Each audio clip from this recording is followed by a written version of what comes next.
Assalamu alaikum.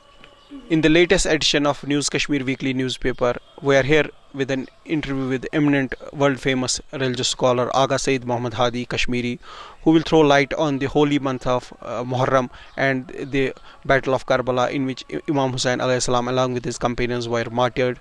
He will develop upon the message of this month and the Battle of Karbala. I hand over now proceedings to my editor in chief Farzana Mumtazi.